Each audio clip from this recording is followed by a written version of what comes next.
नमस्कार आमे एसएचजी नियमित बैठकरे प्रवेश करुछु आमे ग्रुप ट्रांजाक्शन टैब्रे अछु एठारे आमे गोष्ठी प्राप्ति पांठी अनुदान प्राप्त अग्रिमकु प्रवेश करिछु जदि आपण एही बैठकरे कौनसी पांठी पाइछंती तेबे आपण एको प्रवेश करिवे जदि आपण एसआरएलएम किंबा वीओ सीएलएफ किंबा अन्य कौनसी स्थानरु अनुदान पांठी पांती तेबे तीर चिन्ह उपरे क्लिक करंतु आपणंकु प्लस बटन उपरे क्लिक करिबाकु पड़िबो आपणंकु अनुष्ठानरे वीओ सीएलएफ किंबा एसआरएलएम चयन करिबाकु पड़िबो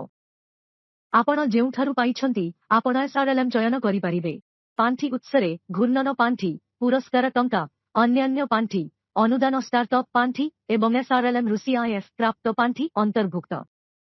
आमे पुरस्कार राशि चयन करिबु एठारे एक तारीख हेबो जेउ तारीखरे एहा प्राप्त होइथिला ग्रहण करिबार पद्धति बैंक कारण एसआरएलएम माध्यमरे बैंकरे ही राशि ग्रहण करा जाए एठारे ट्रांजेक्शन नंबर किंबा ट्रांजेक्शन आईडी लिखंतु परिमाण धरिनिय जे मु एसआरएलएम रु 50,000 टंका पाइछि आमे विवरणी सेव करिबु आमर तथ्य संचित होई जाइछि आसंतु परवर्ती टैब को जिबा परवर्ती टैब हेउछि ऋण परिशोध धन्यवाद।